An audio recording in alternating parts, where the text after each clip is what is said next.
99% of people are not willing to do what it takes to make their dreams come true.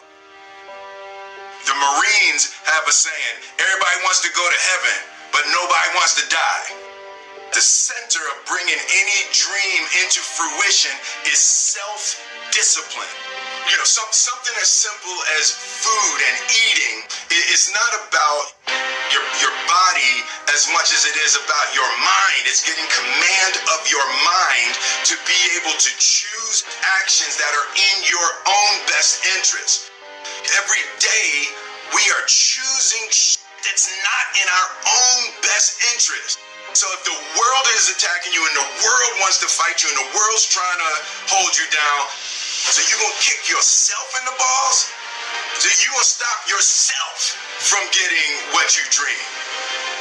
And I think the word discipline has kind of gotten a bad name. We think about it in terms of punishment.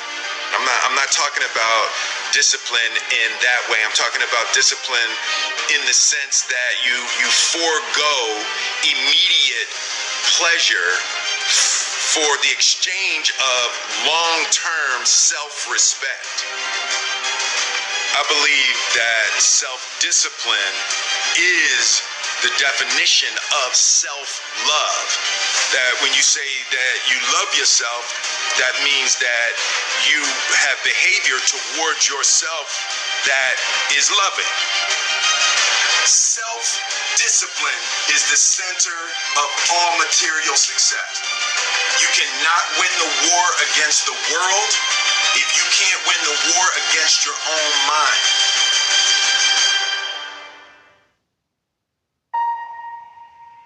Self-love is when you say to yourself, man, look, I know you and that girl got a real connection.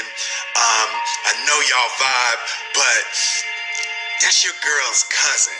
So I love you too much to let you do that. It's like you say to yourself, hey man, look, I know you want to eat that pizza and it'll be really good, you know, but I can't let you eat that, man, because if you eat that pizza, you're going to feel like shit, you know, and I love you too much to let you eat that. Self-love is, hey, look, I know you got a test on Monday, you know, and I know you really want to go out with your friends. It's Saturday night, you want to go out, but if you fail that test, you're not going to feel good about yourself.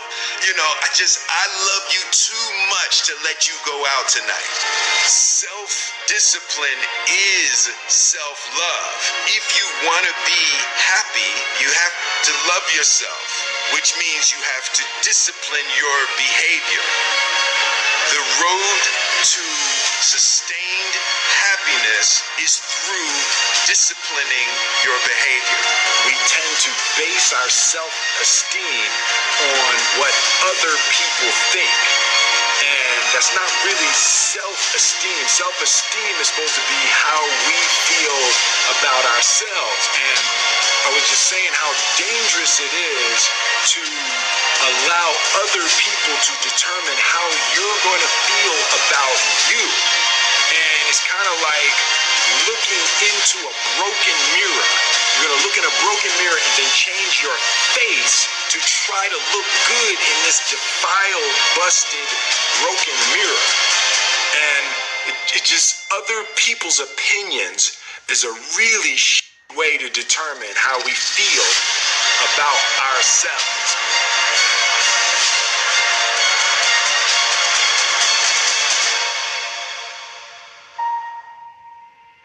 It don't matter whose fault it is that something is broken if it's your responsibility to fix it. For example, it's not somebody's fault if their father was an abusive alcoholic, but it's for damn sure their responsibility to figure out how they're going to deal with those traumas and try to make a life out of it. It's not your fault if your partner cheated and ruined your marriage, but it is for damn sure your responsibility to figure out how to take that pain and how to overcome that and build a happy life for yourself. Fault and responsibility do not go together. It sucks, but they don't. When something is somebody's fault, we want them to suffer. We want them punished. We want them to pay. We want it to be their responsibility to fix it, but that's not how it works, especially when it's your heart.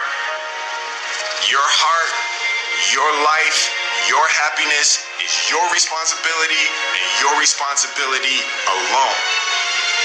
As long as we're pointing the finger and stuck in whose fault something is, we're jammed and trapped into victim mode. When you're in victim mode, you're stuck in suffering. The road to power is in taking responsibility.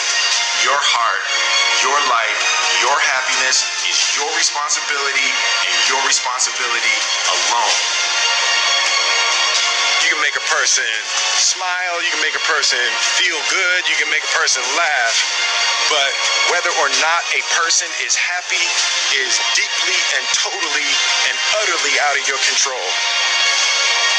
The prerequisite for spending time with any person is that they nourish and inspire you. They feed your flame. Look at your last 5 text messages. Are those people feeding your flames or dousing your fire? Put your phone down for just a second and look around. Look to the people around you. Are those people throwing logs on your fire or are they pissing on it?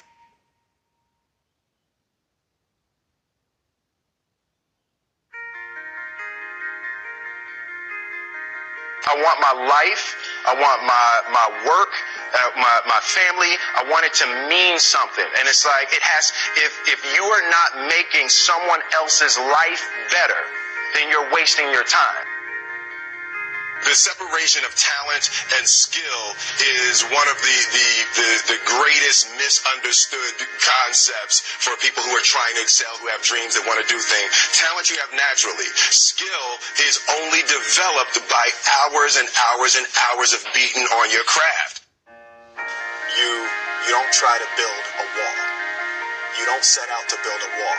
You don't say, I want to build the biggest, baddest, greatest wall that's ever been built. You don't start there. You say, I'm going to lay this brick as perfectly as a brick can be laid. There will not be one brick on the face of the earth that's going to be laid better than this brick that I'm going to lay in this next 10 minutes. And you do that every single day. And soon you have a wall. And soon you have a wall. And I think psychologically, the advantage that gives me over a lot of people that I have been in competition with in different situations is it's difficult to take the first step when you look how big the task is.